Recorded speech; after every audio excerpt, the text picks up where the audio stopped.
Obrigado. Queridos amigos, boa noite. Que Jesus abençoe a todos.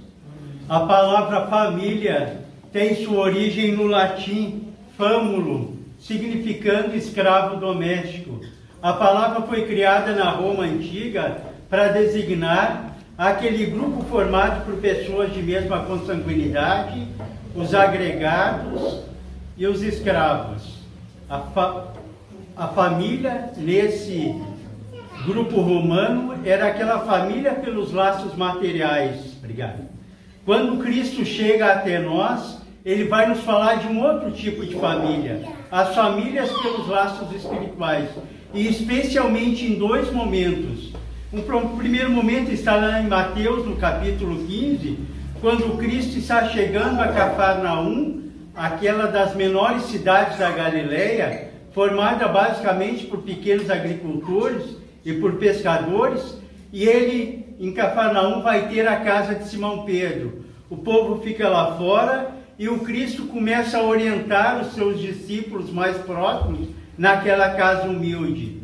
Quando num determinado momento alguém vai vir lá de fora e vai dizer assim: Senhora, a sua mãe e seus irmãos estão lá fora e querem lhe falar. E como Cristo veio para nos ensinar, ele vai fazer a primeira indagação sobre o conceito de família. Quem é minha mãe? Quem são meus irmãos? Falando então das famílias pelos laços espirituais, que são formados a partir da amorosidade que une os indivíduos. No finalzinho da sua missão, quando Cristo está no Gólgota, ele vai reafirmar essa ideia de famílias pelos laços espirituais, porque ele está lá sendo crucificado, olha para baixo, poucas pessoas, bem à sua frente a sua mãezinha, ao lado de João Evangelista. E ele, para reafirmar essa ideia de famílias pelos laços espirituais, vai dizer para sua mãe: mãe, eis o teu filho, meu filho, eis a tua mãe, reafirmando o conceito de famílias pelos laços espirituais.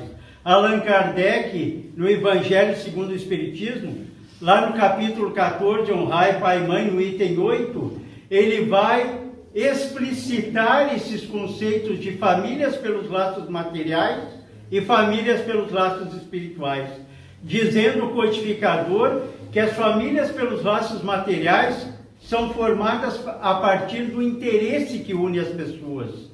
Muitas vezes essas famílias já se desfazem na vida presente. Já as famílias pelos laços espirituais são formadas a partir do amor que une as pessoas.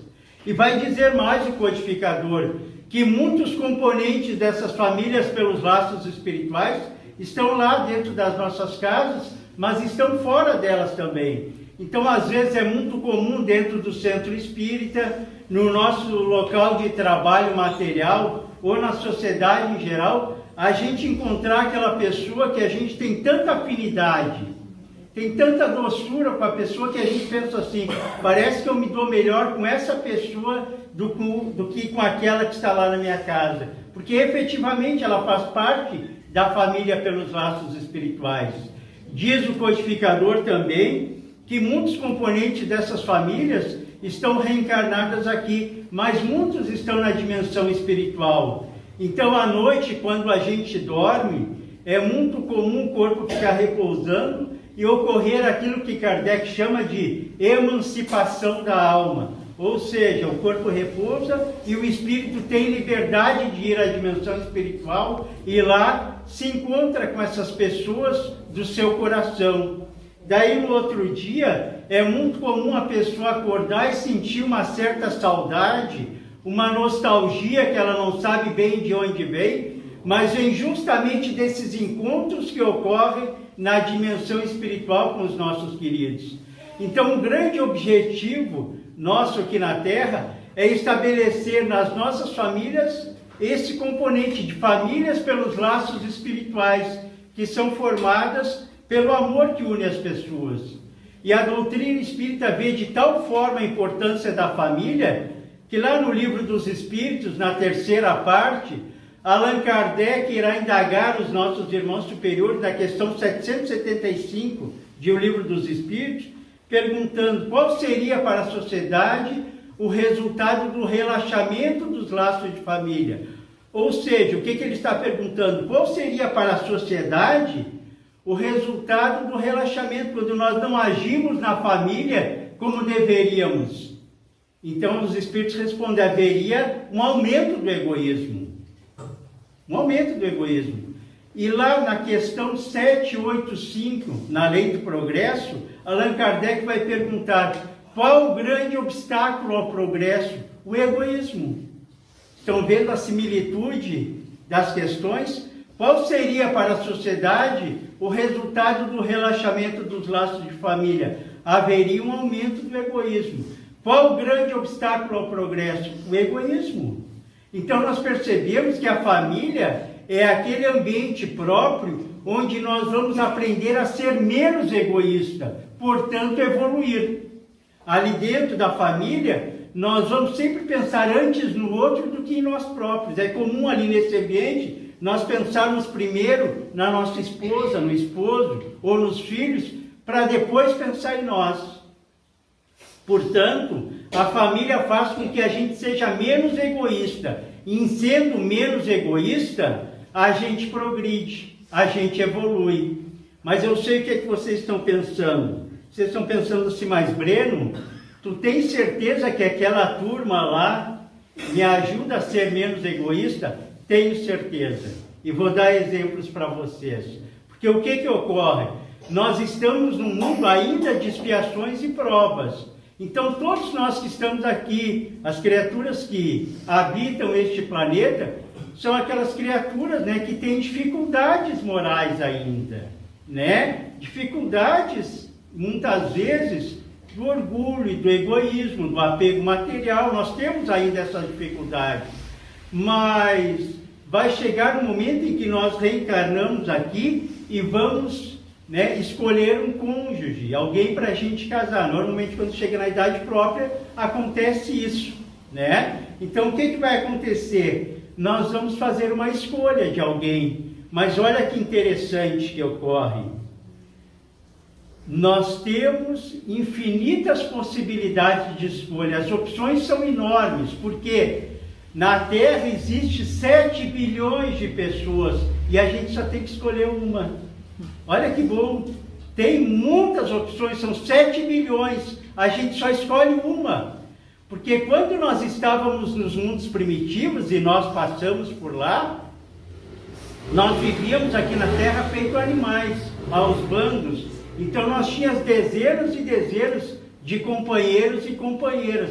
Mas aí veio o progresso, veio a evolução, veio a civilização. Hoje a gente só escolhe uma pessoa. De 7 bilhões, a gente só escolhe uma. E por que Deus fez isso? Para que não ocorra aquilo que às vezes ocorre, né? A pessoa escolhe, quando começa a dar aqueles probleminhas no casamento, a pessoa pensa assim, mas tanto que eu pude escolher, fui escolher logo essa criatura.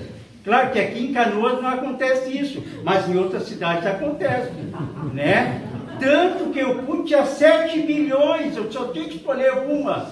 E agora está dando problema com essa uma, né? Então Deus deixa todas essas opções para nós, para a gente poder escolher. Daí a gente começa a escolher, olha, escolhe, olha, escolhe, escolheu. E olha que interessante quando a gente escolhe. 7 bilhões de pessoas, a gente só tem que escolher uma. E a gente que é calorento escolhe aquela pessoa que só dorme com ar-condicionado no 15, né? A gente que tem dificuldades com calor, o nosso cônjuge, o frio está lá na Argentina, já está se encolhendo aqui, né? A gente que só dorme no escuro, no breu completo, escolhe aquela pessoa que só dorme com a luz acesa ou a televisão ligada. 7 bilhões de pessoas e a gente escolheu essa. Daí a gente vê aqueles casais aqui na Terra. Ela, uma verdadeira princesa, né? Casado com um bruto daqueles, né? Ele, gentil, educado, né? Casa com uma selvajada daquelas, né? 7 bilhões de pessoas e a gente vê essa conjugalidade aqui na Terra. Por que isso? Porque nos nossos casamentos, no nível evolutivo em que nós estamos, não funciona aquela idealização. O que é a idealização?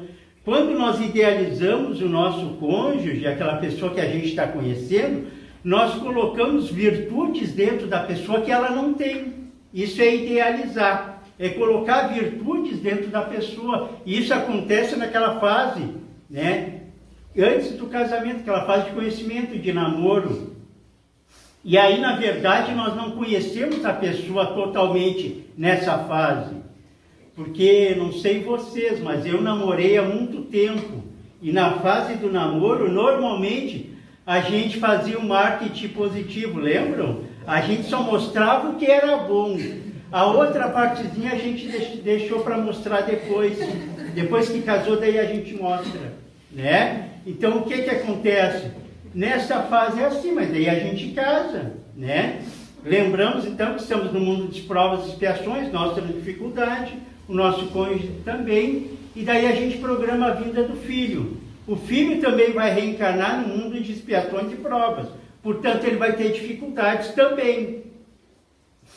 E nós sabendo disso, nós vamos começar a orientá-lo, usando uma palavrinha que vocês conhecem muito. Não, aí não, não faça isso, não divide com teu irmão, não. E daí se tem um psicólogo entre nós, vai dizer assim, mas com tanto não, tu vai traumatizar a criança. Não tem problema, depois a gente destraumatiza. O importante é a gente orientar o nosso filho, orientar. E daí nós dizíamos que a família é o local onde a gente é menos egoísta, né? É o local então que a gente vai evoluir mais. E aí, alguns exemplos são importantes. Certamente vocês já presenciaram um caso assim, de ter uma família com poucos recursos econômicos, não tem muito alimento. Daí o que acontece? A mãe faz a comida que tem, dá para os filhos comem, ela não come nada, mas ela fica feliz porque os filhos comeram, né? Ela está saindo de dentro dela em favor dos filhos, ou seja, ela está sendo menos egoísta, portanto, está evoluindo, né? Um outro exemplo, tem um exemplo que eu gosto muito, né? Desse assim, do menos egoísta. Eu não sei se já aconteceu com vocês, de ir no supermercado fazer compra com pouco dinheiro. É sempre algo interessante, né? Ir no supermercado fazer compra com pouco dinheiro. Quando a família ainda não está madura o suficiente para sair de si em favor do outro, as pessoas são egoístas, né? O que acontece quando tem que ir no supermercado fazer compras com pouco dinheiro? Se tem pouco dinheiro, a gente deve priorizar, comprar aquilo que é prioridade. Mas quando a família ainda é imatura, ainda é egoísta, o que acontece? Ele vai no supermercado fazer compra com pouco dinheiro. Ele pensa assim, bom, né, semana farroupilha, eu vou pensar no carvão, na carne e na linguiça. Agora não vai dar para comprar mais nada, né? É isso aí que vai dar, né? Ela, o que ela pensa? Bom, eu vou indo no supermercado fazer compras com pouco dinheiro. Bom, eu vou comprar o Dove, vou comprar o shampoo, o creme para o rosto, o creme para a mão, o creme para o corpo. Mulher gosta de creme, né? Agora para o resto não vai dar, vai ter que ser isso. E a criança o que quer? Danone, né? Quer o refrigerante e o chocolate. Então cada um pensa em si. Na medida que essa família vai evoluindo no processo de sair de si em favor do outro, vai chegar um determinado momento que ele vai ao supermercado fazer compra, continua com pouco dinheiro, e o que vai ocorrer aí? Ele vai comprar algo para ela, algo para o filho, não compra nada para ele e fica feliz. Já saiu de dentro de si em favor do outro. Ela vai comprar algo para o esposo, algo para o filho, não vai dar para comprar nada para ela, mas vai ficar feliz. Então esses são os desafios, não é? Que transformam a família naquele ambiente próprio, para que a gente possa efetivamente ser menos egoísta e ir à frente. Um outro fato que é importante, né, nesse contexto familiar, é a gente cuidar um pouquinho mais do nosso aspecto dentro de casa. Porque quando nós viemos ao centro espírita, a gente bota uma roupinha melhor. Se a gente vai numa festa, vai na sociedade em geral, a gente procura usar uma roupa melhor. Mas agora, quando a gente chega em casa, em 5 minutos, parece que a gente veio dos mundos felizes para as cavernas. Que a gente vai pôr aquela calça que não tem mais elástico, aquela bermuda que já era velha na encarnação passada, né? Aquele chinelo que não desmonta porque a gente põe um prego. Por quê? Porque a gente não se prepara para as pessoas que são mais significativas para nós, né? Então a gente tem que se cuidar um pouco melhor dentro das nossas casas, porque nós estamos em presença das pessoas que nos amam efetivamente e que nós amamos, né? Então é importante nós tomarmos alguns cuidados. Um outro lembrete assim que eu julgo oportuno é nós cuidar mais e tratar com mais amabilidade os nossos queridos, com mais amabilidade. Então assim, daqui a pouquinho a palestra termina, não tem mal que dure sempre, uma hora a palestra termina, né? A gente vai para casa, chegando lá em casa, vamos começar a tratar os nossos familiares como se fosse visita. Vocês já viram que para visita a gente sempre tem mais paciência, a gente sempre é mais carinhoso com a visita. Então vamos começar a tratar os nossos familiares como se fosse visita.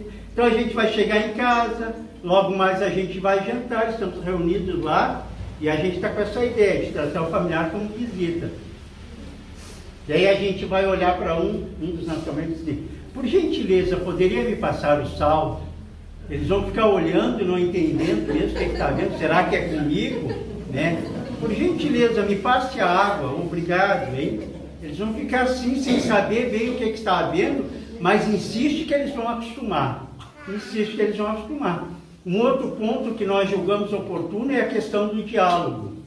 Tem pesquisas na área da psicologia que diz assim, que o diálogo, o casal, ele vai perdendo a capacidade de diálogo ao longo do tempo de casamento, vai diminuindo o diálogo normalmente.